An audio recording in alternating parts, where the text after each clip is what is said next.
Students, इस class में हम लोग पढ़ेंगे resistance values, standard resistance values. देखिए ये क्या है, स्टैंडर्ड रेसिस्टेंस वैल्यूज़। स्टैंडर्ड का मतलब यह हो गया कि आप लोग जानते हैं कि यूनिट ऑफ रेसिस्टेंस क्या होता है। यूनिट ऑफ रेसिस्टेंस क्या होता है? ये होता है ओम, जिसको सिंबल में ऐसे करते हैं ओमेगा। ये याद रखिएगा, ग्रीक लेटर है, ये एक्चुअली क्या है? ये है ओमेगा, और वो भी कौन वाला? कैपिटल वाला। जैसे अंग्रेजी में कैपिटल लेटर और स्मॉल लेटर होते हैं, उसी तरह से ग्रीक लेटर में कैपिटल और स्मॉल होता है। एक्चुअली ये जो सिंबल है इसका एक्चुअल नाम ओमेगा है, लेकिन इसको ओम के लिए इस्तेमाल किया था। ओम कौन थे? तो ओम्स लॉ, जिन्होंने रेसिस्टर और करंट और वोल्टेज का इक्वेशन दिया था, वो रेसिस्टर की मैथमेटिक्स है। अभी हम लोग आगे बढ़ेंगे, कहीं पर ज़रूरत पड़ेगी तो बताएंगे आप लोग को। याद रखेंगे कि ये ड्राइंग का हम लोगों का क्लास है। अब यहाँ पर देखिए, स्टैंडर्ड रेसिस्टर वैल्यूज़ हमने लिखा है। स्टैंडर्ड वैल्यू से पहले हम लोग देखते हैं units of resistance. Units of resistance देखिए, 1 ओम, ऐसे अगर हम लोग कहें 1 ओम बहुत ही छोटा रेसिस्टेंस है। ये सब रेसिस्टेंस कंडक्टर वायर का होता है, लेकिन हम लोग कंपोनेंट की बात कर रहे हैं जिसका सिंबल हम लोगों को सर्किट में बनाना है।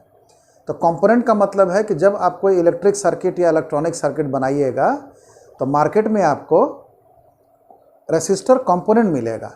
तो रेसिस्टर कंपोनेंट जब मिलेगा तो उसके कौन से स्टैंडर्ड वैल्यूज़ हैं? स्टैंडर्ड वैल्यूज़ का मतलब है कि मन मुताबिक आपको नहीं मिलेगा, ठीक है ना। जैसे कोई सामान हम खरीदते हैं तो वो स्पेसिफिकेशन के हिसाब से मिलता है, मन चाहे वैल्यू से मिलता नहीं है, उसी में से आपको अप्रोप्रिएट वैल्यू चूज़ करना पड़ता है। तो यहाँ पर भी देखिएगा कि कॉमर्शियल रेसिस्टर जो मिलते हैं उनका स्टैंडर्ड वैल्यूज़ होता है। स्टैंडर्ड वैल्यूज़ के सबसे पहले आ जाए कि यूनिट्स ऑफ रेसिस्टेंस क्या क्या है, तो सबसे पहले बोलते हैं किलो ओम कहते हैं। किलो ओम का मतलब, किलो का मतलब वही हो गया 10⁻³ ओम को किलो ओम कहेंगे। फिर होता है आपका मेगा ओम होगा, मेगा ओम को लिखते हैं 10⁻6 ओम कहते हैं, ठीक है। मेगा ओम इक्वली लिखिए, उसी के बराबर है। और उसके बाद होता है गीगा ओम होता है। गीगा ओम जो होगा वो 10⁹ ओम के बराबर होगा। ये सब स्टैंडर्ड मतलब कि units of bigger units of resistance है, ठीक है।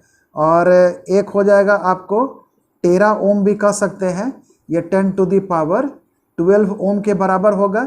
लेकिन ये तीनों आप लोगों के लिए ज़्यादा इम्पॉर्टेंट है, क्योंकि जो रेसिस्टर्स मिलते हैं वो ज़्यादातर जो है किलो ओम में मिलते हैं, मेगा ओम में मिलते हैं, ठीक है।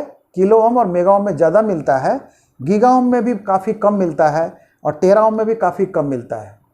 तो एज ए कंपोनेंट अगर हम लोग देखें तो सिर्फ 2 ही पर हम लोग ध्यान केंद्रित करेंगे, और जो हम लोग को वैल्यू मिलता भी है तो ये हमको मिलेगा किलो ओम में और मेगा ओम में, ठीक है। अब इसके बाद अगर स्टैंडर्ड वैल्यू, ये तो units, bigger units of resistance हो गए। 1 ओम काफ़ी छोटा क्वांटिटी है, वो रेसिस्टर कंपोनेंट्स का वैसा होता नहीं है। कोई भी रेसिस्टर कंपोनेंट उस वैल्यू का नहीं होता है। अगर ये कंडक्टर है तो इसका 1 ओम रेसिस्टेंस हो सकता है, लेकिन जिस कंपोनेंट की हम बात करें, कंपोनेंट का मतलब जो इलेक्ट्रिक सर्किट में लगेगा, जो इलेक्ट्रॉनिक सर्किट में लगेगा, जो बाजार में मिलता है एज ए रेसिस्टर, जो खास करके रेसिस्टेंस ऑफर करने के लिए बनाया जाता है। वायर को हम लोग रेसिस्टेंस ऑफर करने के लिए नहीं बनाते हैं, उसका काम है कंडक्शन करवाना। लेकिन कुछ कंपोनेंट का मतलब है कि उसको रेसिस्टेंस प्रॉपर्टी उसमें जानबूझ के डाला गया है, ताकि उसकी प्रॉपर्टी का, इलेक्ट्रिकल प्रॉपर्टी का हम फायदा उठा सकें इलेक्ट्रिकल सर्किट्स में, इलेक्ट्रॉनिक सर्किट्स में, ठीक है। तो स्टैंडर्ड वैल्यू जानने के पहले देखिए, इसमें जो है स्टैंडर्ड वैल्यू कैलकुलेट कैसे होता है। तो स्टैंडर्ड वैल्यू यहाँ पर लिखेंगे, सबसे पहले पहला पॉइंट लिखेंगे कि resistors are not commercially available commercially available of any value but are available in standard values में ये मिलता है, ठीक है ना, ये स्टैंडर्ड वैल्यूज़ में, और इसका कोई रिलेशन भी नहीं है, ऐसा कुछ नहीं है कि मैथमेटिकल उसमें रिलेशन है, वो स्टैंडर्ड वैल्यू है। अब जब आप प्रैक्टिकल वर्क करते हैं तब आपको हैबिचुएटेड हो जाते हैं, आपकी आदत हो जाती है, तब आप सारे रेसिस्टर को जानने पहचाने लगते हैं, उसको याद करने का कोई तरीका नहीं है वो कौन से वैल्यूज़ हैं। लेकिन अगर आपको रेसिस्टर मिल गया तो आप उसका वैल्यू कैसे ज्ञात करेंगे, और वो जो स्टैंडर्ड वैल्यू आपको मिलेगा उसको कैसे ज्ञात करेंगे, उसको हम लोग को जानना है। तो यहाँ पर देखेंगे, ये स्टैंडर्ड वैल्यूज़ के बारे में हो गया। यहाँ पर क्वेश्चन होगा calculation of resistance of A resistor, ठीक है ना। रेसिस्टर के रेसिस्टेंस का कैलकुलेशन करेंगे, कैसे करते हैं, इसमें लिखेंगे this is done by using colour bands होता है printed on the body of the, ऐसा कहे सरफेस लिखिए, on the surface of the resistor, ठीक है ना। रेसिस्टर की रेसिस्टेंस के वैल्यू को ज्ञात करने के लिए एक कोडिंग टेक्निक का इस्तेमाल होता है। ये रेसिस्टर अगर है तो उस पर वैल्यू आपको लिखा हुआ नहीं मिलेगा, उस पर एक कोडिंग होता है। कोडिंग किस फॉर्म में होगा, कलर बैंड्स के फॉर्म में होता है, ठीक है। तो कलर बैंड से आपको पहचानना पड़ेगा कि उसकी वैल्यू कितनी है। सारे रेसिस्टर में ऐसा नहीं होता, लेकिन ज़्यादातर रेसिस्टर जो होते हैं उसमें कलर बैंड्स का कोडिंग इस्तेमाल किया जाता है, और कलर बैंड को देख के कैलकुलेट करना सीखना पड़ता है, और उसके बाद आप उसका वैल्यू जो है निकाल सकते हैं, ठीक है। तो इसमें हम लोग करेंगे क्या, यहाँ पर लिखेंगे कलर बैंड मेथड जो है इसका हम लोग यूज़ करेंगे। जैसा मैंने कहा कि मैक्सिमम रेसिस्टर्स में ये कलर कोडिंग इस्तेमाल होता है, कलर बैंड कोडिंग। लेकिन कुछ ऐसे भी रेसिस्टर होते हैं जो बड़े साइज़ के होते हैं और उनका वैल्यू उन्हीं पर प्रिंटेड होता है, ठीक है ना, उनके बॉडी पे प्रिंटेड होता है। इनका भी बॉडी पे ही प्रिंट होगा, लेकिन वो जो है कलर बैंड्स के माध्यम से होगा। तो सबसे पहले देखिए इसमें कलर बैंड्स कैसा होगा, तो फिजिकल शेप देखिए, ये आपका इस तरह से ये रेसिस्टर होगा, ऐसे हम लोग बनाएंगे, और ये हम बहुत ही ज़्यादा बड़ा जूम करके इसको बना रहे हैं। समझिए कि इसका काफ़ी छोटा होगा, देखिएगा तो ये इतना ही छोटा, इससे भी छोटा मिलेगा, एकदम छोटा सा कंपोनेंट होता है, क्योंकि हर सर्किट में, हर डिवाइस में स्पेस का प्रॉब्लम होता है। स्पेस जितना मेरा कम लगेगा उतना अच्छा होना चाहिए, तो ये काफ़ी छोटे छोटे कंपोनेंट बनते हैं। लेकिन जब आप इसको देखिएगा ध्यान से तो यहाँ पर आपको कलर की पट्टियाँ नज़र आएंगी, ठीक है ना, इस तरह से कलर बैंड्स नज़र आएगा। इस कलर बैंड से आपको क्या करना पड़ता है, इनका कोड पढ़ के उनका वैल्यू कैलकुलेट करना पड़ता है। तो ये पजल की तरह, इसमें कोई ज़्यादा साइंस है नहीं। जैसे आप लोग केमिस्ट्री में पीरियोडिक टेबल जब पढ़ते हैं तो एलिमेंट का एटॉमिक नंबर याद करने का कोई फार्मूला नहीं है, आपको सीधा का सीधा याद रखना पड़ता है, और अगर याद करते हैं तो आप उसका इस्तेमाल करते हैं। तो यहाँ पर ध्यान देने वाली बात यह है कि यहाँ पे कलर बैंड्स होंगे। कलर बैंड्स यहाँ पर यही देखिए, ये सब जो है कलर बैंड्स है, और कलर बैंड्स में मेनली जो है हर तरह का इस्तेमाल होता है। कलर बैंड्स की संख्या कितनी होगी, तो इसमें कलर बैंड जो होगा या तो 4 बैंड होगा या तो 6 बैंड होगा, कभी कभी 5 बैंड में भी होता है। तो 5 बैंड में समझिए कि अगर 6 बैंड अगर आप पढ़ लेते हैं तो उसमें 4 बैंड भी आ जाएगा, 5 बैंड भी आ जाएगा। लेकिन सबसे कॉमन जो है आपको, जैसे आप जनरल बाज़ार में जाइए, टेलीविज़न या रेडियो बनाने वाला जो मैकेनिक होता है उसके दुकान में जाइए और वहाँ पर पूछिएगा कि हमको एक रेसिस्टर दीजिए, तो आपको रेसिस्टर देगा। और वो रेसिस्टर जो है थोड़ा चीप क्वालिटी के होते हैं, तो वो जो है आपको 4 कलर बैंड्स में मिलेगा।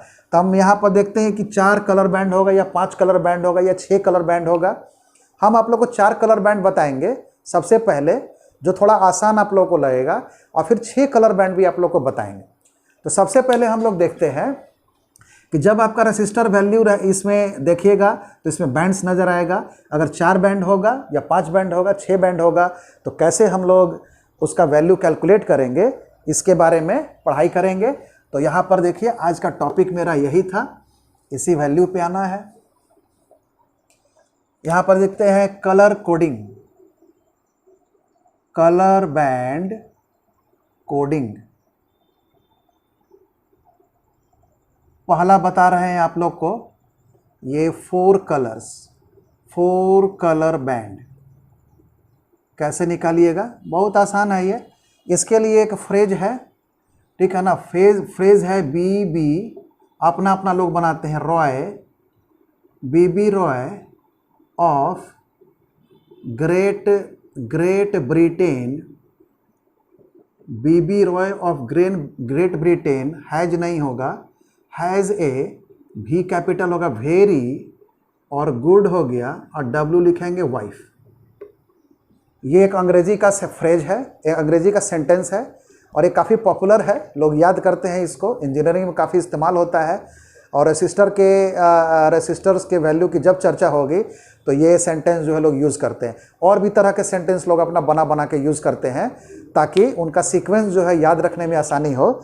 इसमें याद रखिएगा कि यहाँ पर है बी है ROY, बीबी रॉय इसमें लेना है, ऑफ ग्रेट लेना है, ब्रिटेन का बी लेना है, हैज़ ए खत्म, वेरी लेना है, गुड लेना है, वाइफ लेना है। 1 2 3 4 5 6 7 8 9 10। तो ये सिस्टम है इसका। तो देखिए इसमें कैसे लिखना है, यहाँ पर लिखना है उसी तरह से सीक्वेंस में लिखना है। ये हो गया बी आर, ठीक है, यहाँ पर लिख दिए, चलिए, BROY of Great Britain has a very good wife. अब इसको कर दीजिएगा वाइट और शुरू करिएगा ब्लैक से, ब्लैक के बाद ब्राउन के बाद रेड, O मने ऑरेंज, Y मने येलो, G मने ग्रीन, ठीक है ना, और B मने हो गया बीबी ऑफ ग्रेट ब्रिटेन, ये ब्लू नहीं ना हुआ है, ये हो गया ब्लू, और ये हो जाएगा वॉयलेट, और ये हो गया ग्रे मने राख कलर, जानते हैं ना, ये राख कलर है। और इसके बाद यहाँ पर लिखेगा फर्स्ट डिजिट, और ये लिखिएगा सेकेंड डिजिट, है ना। ये दोनों जो करेंगे क्या करना है इसका बताएंगे। ये फर्स्ट डिजिट, सेकेंड डिजिट, ठीक है ना। यहाँ पर हम लिख देते हैं, और इसके बाद देखिए ये सीक्वेंस है इसका 10 का, और इसके बाद और भी लिखिएगा, गोल्ड लिखिएगा, सिल्वर लिखिएगा, गोल्ड लिखिएगा, सिल्वर लिखिएगा, और फिर लिखिएगा नो बैंड का भी कंडीशन आएगा, ठीक है। और यहाँ पर होता है मल्टीप्लायर होगा, और यहाँ पर होता है टॉलरेंस। बताएंगे कि इसका मतलब क्या होता है। इसमें पहला 3 जो वैल्यू है वो उसके वैल्यू को कैलकुलेट करता है, और टॉलरेंस जो है उसमें डेविएशन का, क्योंकि रेसिस्टेंस जब बनाते हैं ना तो वो एकदम एक्यूरेट वैल्यू का नहीं बनता है जिसके लिए बनाते हैं। जैसे मान लीजिए कि 1000 ओम का बना रहे हैं, तो 1000 ओम का वैल्यू जो है एक्चुअल में जब मापेंगे उसके लिए मेजरिंग इंस्ट्रूमेंट होता है, तो उसका वैल्यू चेंज कर सकता है। तो कितना भाई चेंज करेगा उसमें, ठीक है। जैसे हम 1 किलो कोई सामान मापते हैं, कोई मशीन माप रहा है, तो कितना डेविएशन उसमें आ सकता है। एग्जैक्ट 1 किलो तो हो सकता है कि एक्यूरेटली तो उतना कोई मापता नहीं है, ठीक है। तो उसी तरह से जब ये मैन्युफैक्चर होता है तो टॉलरेंस लेवल होता है, उसका वैल्यू वेरी कर सकता है। अब इसमें क्या करना है, देखिए यहाँ पर हमने 4 कलर बैंड लिखा है, 4 कलर बैंड यहाँ पे लिखा है, तो यहाँ पर ये भी आपको लिखना पड़ेगा, इसको आप लोग लिख लीजिएगा हेडिंग, ठीक है। वो इधर फ्रेज आपने लिखा होगा, तो फ्रेज भी आप लोग याद रखिएगा। देखिए यहाँ पर ये फर्स्ट कलर है, ये फर्स्ट कलर है, और ये जो है सेकंड कलर होगा, और ये जो है थर्ड कलर होगा, और ये जो है फोर्थ कलर होगा, ठीक है ना। तो फ्रेज आप लोग लिख लीजिएगा। यहां से फ्रेज हम हटा देते हैं, BB Roy of Great Britain, BB Roy of Great Britain has a very good wife. अब ये हो गया, और इसमें जो है 3 गोल्ड सिल्वर नो बैंड आपका कंडीशन याद रखना पड़ेगा, ये आपका फ्रेज से मिल जाएगा। और इसके बाद देखिए हमने क्या कहा कि ये जो है 4 कलर बैंड थ्योरी है, 4 कलर बैंड सिस्टम है, 4 कलर बैंड सिस्टम कह सकते हैं इसको, हम लोग अब हेडिंग बना देते हैं। ये बेसिक है, एग्जाम में ज़्यादातर आप लोग को यही आता है, 4 कलर बैंड वाला ही, और ये आसान भी होता है, और ये सिंपल होता है। 6 बैंड वाला है कुछ नहीं, और उसमें वैल्यूज़ कुछ और आते हैं। जैसे देखिएगा कि 3 वैल्यू जो है वैल्यू निकाल रहा है 3 बैंड, और एक जो है एक स्पेशल प्रॉपर्टी निकाल रहा है टॉलरेंस। उसी तरह से जब 6 बैंड होगा तो वो प्रॉपर्टी के लिए होता है, और वैल्यूज़ के लिए वहाँ पर भी 3 के बजाय 4 कलर बैंड का इस्तेमाल करते हैं, और एक एक्स्ट्रा प्रॉपर्टी इस्तेमाल होता है, उसको भी बताएंगे आप लोग को। लेकिन ये पहले सिंपल है, देखिए क्या करना है। फर्स्ट कलर बैंड का वैल्यू यहाँ पर याद रखिएगा, ये अब इतना रखे हैं तो आसान हो गया। इसका वैल्यू 0 1 2 बैठा दीजिए, 3 4 5 6 7 8 और ये 9 हो गया। ये यहाँ पर बंद करिएगा, जो हमने सेंटेंस बताया था उसका इस्तेमाल वहीं तक है, ठीक है। ये आपका सिल्वर है, और ये जो है नो बैंड है, नो बैंड का भी इस्तेमाल। नो बैंड का मतलब कि कोई वहाँ बैंड नहीं होगा, 3 ही बैंड नजर आएगा, चौथा होगा ही नहीं, ठीक है। अब यहाँ पर देखिए ये सेकंड डिजिट जो है, सेकंड डिजिट जो है इसका भी वैल्यू वही है, 0 1 2 3 4 5 6 7 8 9। इसको भी हम एग्जाम्पल से बताएंगे। याद रखिएगा कि ये पहला दोनों बैंड मिलके एक 2 डिजिट का नंबर बनाता है। ये यूनिट प्लेस वाला नंबर है, और ये इकाई वाला नंबर है, दहाई वाला नंबर है। जैसे मान लीजिए कि पहला से 2 ले लिए और इससे 7 ले लिए, तो कितना बना, 27 बनेगा। इससे एक 2 डिजिट का नंबर बनता है। एक बार कर लीजिएगा तो काफ़ी आसान लगेगा। यहाँ देखिए मल्टीप्लायर है, ये इंटू 10 टू दी पावर 0 है, इंटू 10 टू दी पावर 1 है, इंटू 10 टू दी पावर 2 है, इंटू 10 टू दी पावर 3 है, इंटू 10 टू दी पावर 4 है, इंटू 10 टू दी पावर 5 है, इंटू 10 टू दी पावर 6 है, इंटू 10 टू दी पावर 7 है, into 10 to the power 8 है, into 10 to the power 9 है।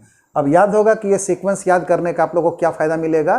बीबी Roy of Great Britain has a very good wife, इसको practice कर लीजिएगा तो ये सीक्वेंस लिखा जाएगा। ये 3 याद रखिएगा। अब देखिए पावर में भी यहाँ मल्टीप्लायर जो होगा, ये 2 डिजिट का जो नंबर बनेगा उसका ये गुणक है, उसमें ये गुना होगा, और गुना होगा 10 के पावर में।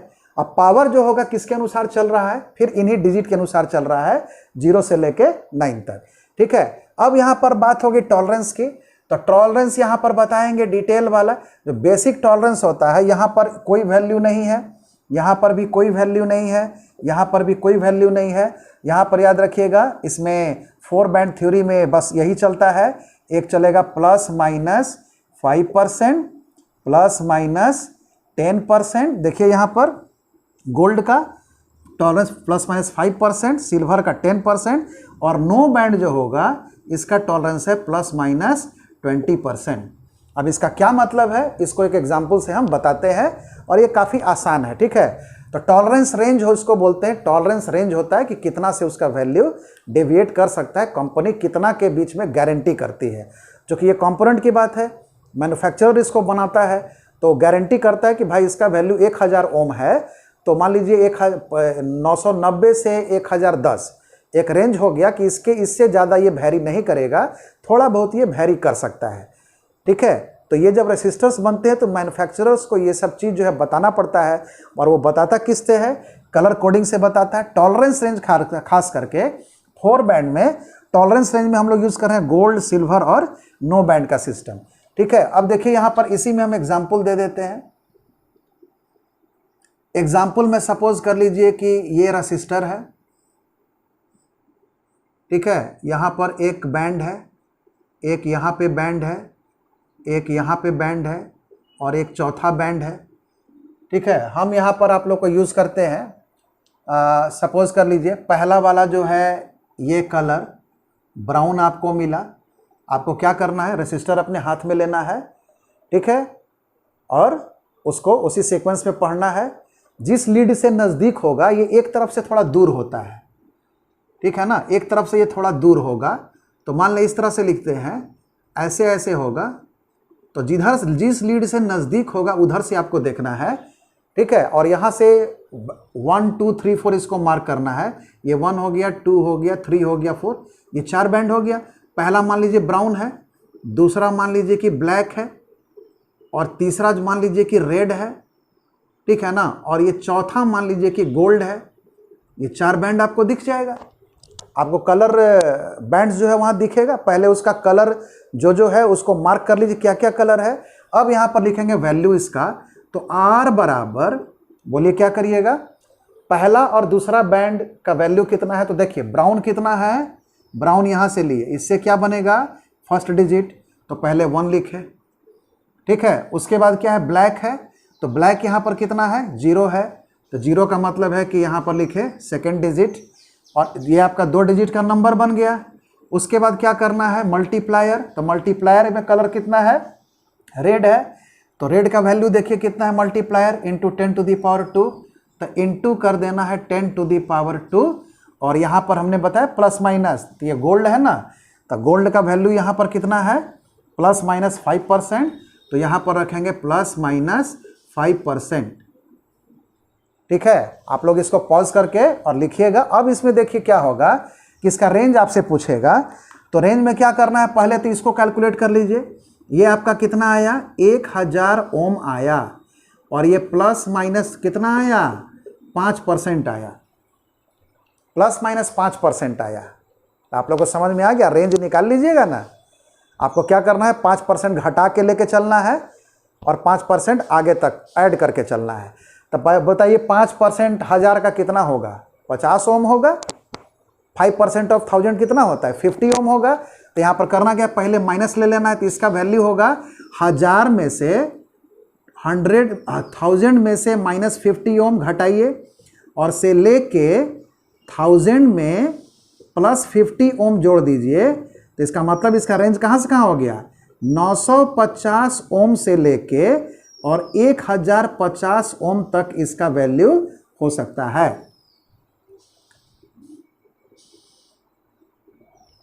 उम्मीद है आपको क्लियर तो हो गया होगा। तो यहां पर देखिए 1000 ओम प्लस माइनस 5%, 1000 का जो 5% होता है वो 50 होता है। तो 50 करना क्या है कि या तो ये 5% का प्लस, ये मैक्सिमम टॉलरेंस है कि मैक्सिमम इसका जो डाउन जाएगा तो कितना जाएगा, -5%, और मैक्सिमम जो इसका वैल्यू आगे बढ़ सकता है वो कितना, +5%। क्यों भाई, तो मैन्युफैक्चरर ने जिस टेक्निक से उसको बनाया है, ठीक है ना, जितना ज़्यादा टॉलरेंस आपका कम होगा उतना ही ज़्यादा उसका टेक्नोलॉजी हाई होगा, क्योंकि वो अपने ओरिजिनल वैल्यू के ज़्यादा नज़दीक होगा। क्योंकि ये देखिए, ये अपने वैल्यू से कितना डेविएट किया है, 10%, ये अपने वैल्यू से कितना डेविएट करेगा, 20%।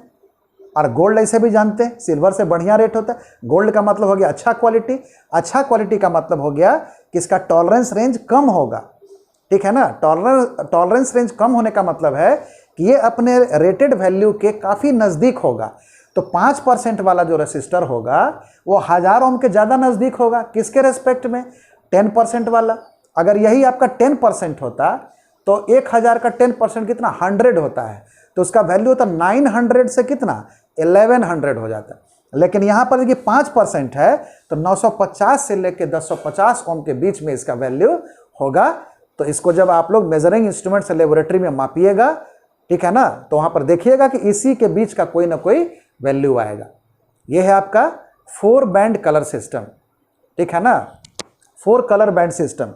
अब इसके बाद अगर ये आप लोग इसमें रिवाइज करिएगा, अगर थोड़ा सा और भी इसमें जानना चाहिए तो आगे देखिए आप लोगों को बताते हैं 6 बैंड सिस्टम। ठीक है, 6 बैंड सिस्टम में हम करेंगे क्या कि इसी टेबल को थोड़ा बड़ा करेंगे और यहां पर हम मिटाएंगे। ये टेबल वैसा ही रहेगा। देखिए यहां पर थर्ड कलर होगा और थर्ड कलर जो है इसमें थर्ड डिजिट देता है, इसमें 3 डिजिट का नंबर बनाता है और ये भी 0 से लेके 1 2 3 4 5 6 7 8 9। ठीक है ना। और उसके बाद चौथा कलर जो है ये आपका मल्टीप्लायर बनाएगा उसी तरह से। तो कितना आसान हो गया, इसमें खाली एक पैरामीटर अलग होता है। तो into 10 to the power 0 into 10 to the power 1 into 10 to the power 2 into 10 to the power 3 into 10 to the power 4 into 10 to the power 5 into 10 to the power 6 into 10 to the power 7 into 10 to the power 8 into 10 to the power 9, ये है 10 to the power -1 और into 10 to the power -2। देखिए इस line के नीचे जो हम लिख रहे हैं तो याद रखिएगा कि ये गोल्ड और सिल्वर का है। तो ये 10 के नीचे है, ये 0 था, या -1 -2 है। तो करना कुछ नहीं है, आप लोग को टेबल खाली याद रखना है, उस तरह से जो वैल्यू आएगा आप लोग उसको दर्शा सकते हैं। मल्टीप्लायर के बाद ये 4 कलर हो गया, ये हमने बताया किसका, फोर्थ कलर का। ठीक है, फर्स्ट सेकंड थर्ड फोर्थ हो गया। और पांचवा हो गया फिफ्थ कलर जो है, फिफ्थ कलर यहाँ पर वही बताएगा जो टॉलरेंस था, क्योंकि टॉलरेंस का ये सब ज़्यादा एक्यूरेसी में रीजन वही है। तो यहाँ पर देखिए वही टेबल रहेगा, ±5%, ±10% और ±20%। अगर कोई बैंड नहीं होगा तो 20% होगा। ठीक है, और टॉलरेंस में यहाँ पर ब्लैक में कुछ नहीं है, ब्लैक से यहाँ पर आइएगा, ये आपका है ±1%, या सीक्वेंस में देखिएगा ब्राउन का, और ये है आपका ±2%, ये है ±3%, और ये जो है ± है 4%, और यहाँ से थोड़ा उल्टा चलेगा, ये ± है आपका 0.5%, ये जो है ± है 0.25% है, और 7 का है आपका ±0.10%, और ये 8 वाला है ±0.05%। ठीक है, और यहाँ पर कुछ नहीं है, और यहाँ पर एक ठो यहाँ पर कुछ नहीं। ठीक है, इसको हम मार्क कर देते हैं पेन से। यहाँ पर जो होगा ये ब्लैंक है और ये भी जो है आपका ब्लैंक है।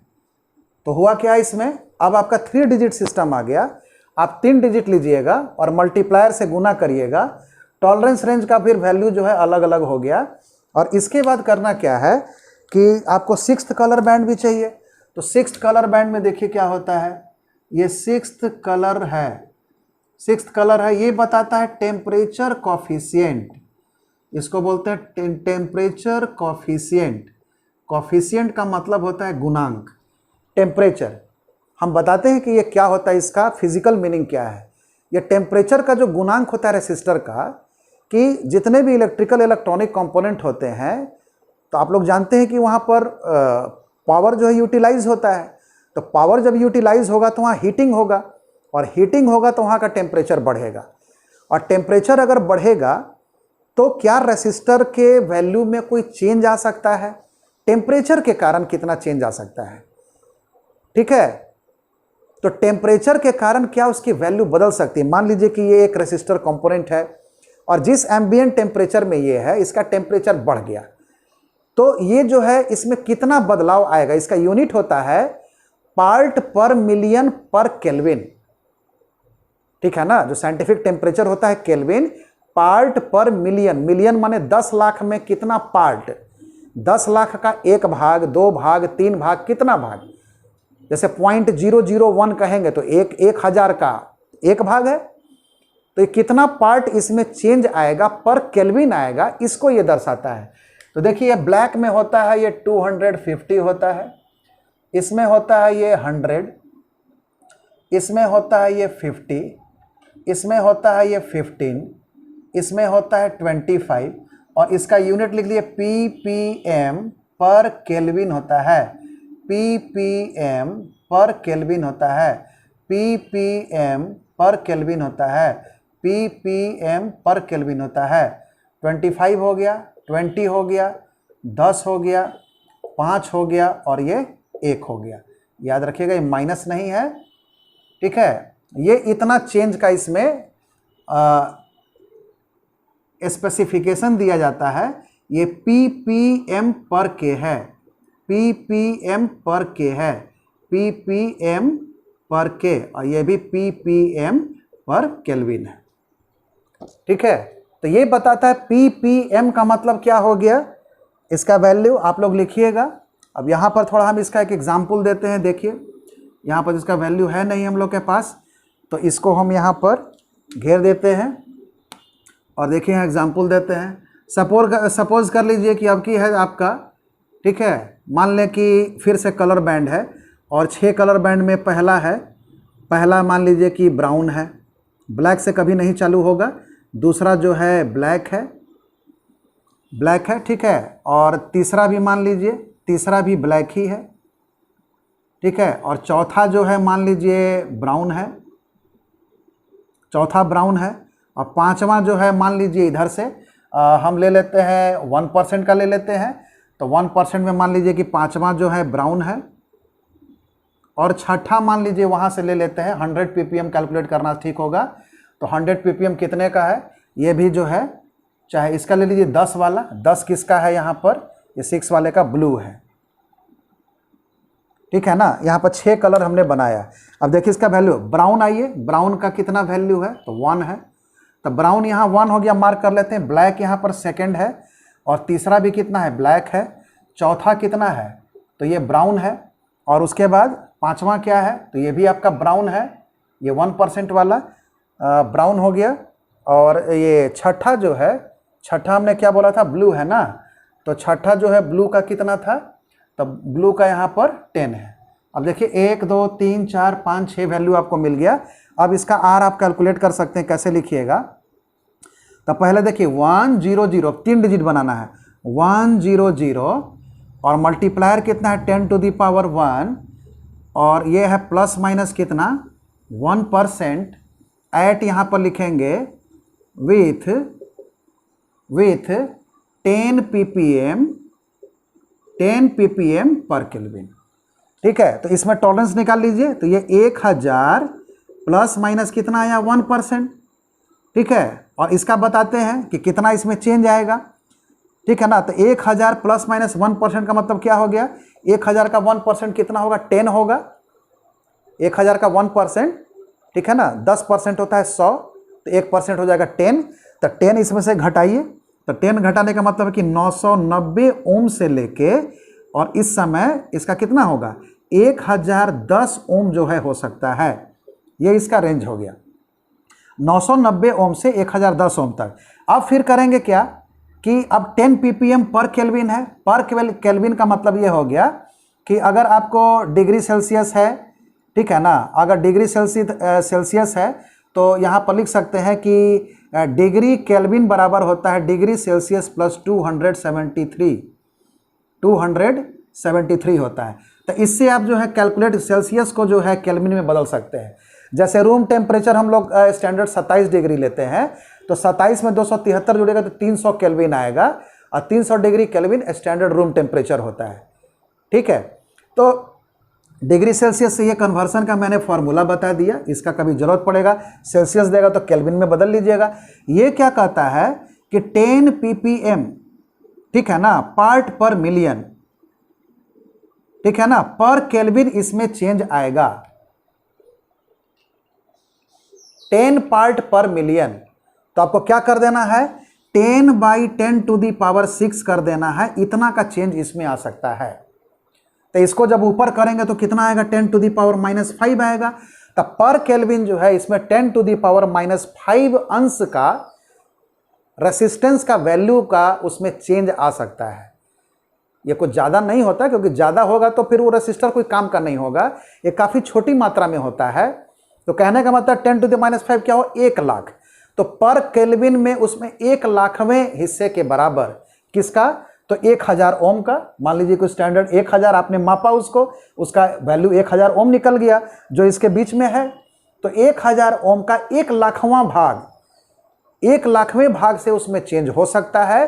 कितना डिग्री टेम्परेचर बढ़ेगा तो, है ना, केल्विन में 1 केल्विन टेम्परेचर अगर आपका बढ़ता है तो, क्योंकि इनका स्टैंडर्ड ऑपरेटिंग टेम्परेचर भी अक्सर रूम टेम्परेचर होता है, तो उससे अगर 1 डिग्री केल्विन भी अगर बढ़ता है तो आपका इसके वैल्यू में, है ना, उसका टोटल जो वैल्यू है उसके 1 लाखवें भाग के 1 हिस्से के बराबर, 10 हिस्से के बराबर 10 पार्ट उसका, है ना, 10 पार्ट पर मिले तो हमने निकाल ही दिया, तो कहिए कि 1 लाखवें हिस्से के 1 वैल्यू के बराबर उसमें अंतर आ सकता है। इसी को कहा जाता है टेम्परेचर कॉफिशिएंट। टेम्परेचर कॉफिशिएंट का मतलब है कि टेम्परेचर जब घटता बढ़ता है तो रेसिस्टेंस के वैल्यू में भी बदलाव आता है। और याद रखिएगा कि ये नॉर्मल प्रॉपर्टी है, ये बेसिक प्रॉपर्टी है। आप लोग देखते होंगे कि वायर होता है, वायर में भी टेम्परेचर का असर पड़ता है। जब टेम्परेचर आपका घटेगा बढ़ेगा तो वायर का रेसिस्टेंस भी चेंज करता है, उसको कहते हैं टेम्परेचर कॉफिशिएंट। और ये जो रेसिस्टर्स होते हैं ना, इनका टेम्परेचर कॉफिशिएंट जो है ये पॉजिटिव होता है। टेम्परेचर जैसे जैसे बढ़ेगा रेसिस्टेंस इनका और बढ़ता है। ठीक है, तो उम्मीद है आप लोगों को ये 6 बैंड कलर थ्योरी पता चल गया होगा। ये डिटेल है, आप लोग इसको बढ़िया से लिखेंगे। ठीक है, और बढ़िया से लिखने के लिए एग्जाम्पल भी आप लिख लीजिएगा और सब बढ़िया ये नोट कर लेना है। 6 बैंड आप लोग को कम ही यूज़ होता है, लेकिन अगले सेमेस्टर में जाइएगा तो हो सकता है कि 6 बैंड से भी आप लोग को क्वेश्चन आए, तो आप लोग इसको फ्यूचर के लिए रखिए। और इस सेमेस्टर में हमको चांस कम हमको लगता है कि यहाँ पर आएगा, लेकिन 4 बैंड कलर वाला आप लोग थ्योरी, 4 कलर बैंड थ्योरी याद रखिएगा कि रेसिस्टर के वैल्यू को कैसे हम लोग कैलकुलेट करते हैं। और इनसे कैलकुलेटेड वैल्यू भी है, ज़रूरी नहीं है कि इसमें सारा कॉम्बिनेशन आएगा ही, ज़रूरी नहीं है कि 5 के साथ 9 आएगा ही, 5 के साथ 2 आएगा ही, ऐसा कोई ज़रूरी नहीं है। इनके भी बाज़ार में स्टैंडर्ड वैल्यूज़ मिलते हैं।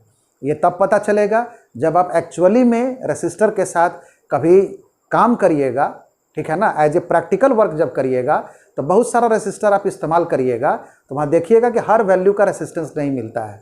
इसीलिए सर्किट में थोड़ा सूझबूझ से डिज़ाइन करना पड़ता है ताकि जो स्टैंडर्ड रेसिस्टेंस बाज़ार में मिलता है उसका हम इस्तेमाल कर सकें, क्योंकि ये रेंज बहुत बड़ा है। मान लीजिए 1 ओम का, 1 ओम का, 2 ओम का, 3 ओम का, 4 ओम का क्या रेसिस्टर बनाना पॉसिबल है? क्योंकि हमने क्या कहा कि ये मेगा ओम तक है, तो मेगा ओम का मतलब अगर 1 मेगा ओम भी लीजिए तो 10 लाख तरह का रेसिस्टर बाजार में बिकना चाहिए। और 10 लाख तरह का रेसिस्टर बनाना और बेचना ये तो कोई इंजीनियरिंग में समझदारी वाली बात है नहीं। इसीलिए रेसिस्टर जो आते हैं स्टैंडर्ड वैल्यू के आते हैं। कभी कभी मान लीजिए कि आपको 2 किलो ओम चाहिए, तो 1 किलो ओम, 1 किलो ओम, 2 ठो जोड़ेंगे तो 2 किलो ओम बना सकते हैं।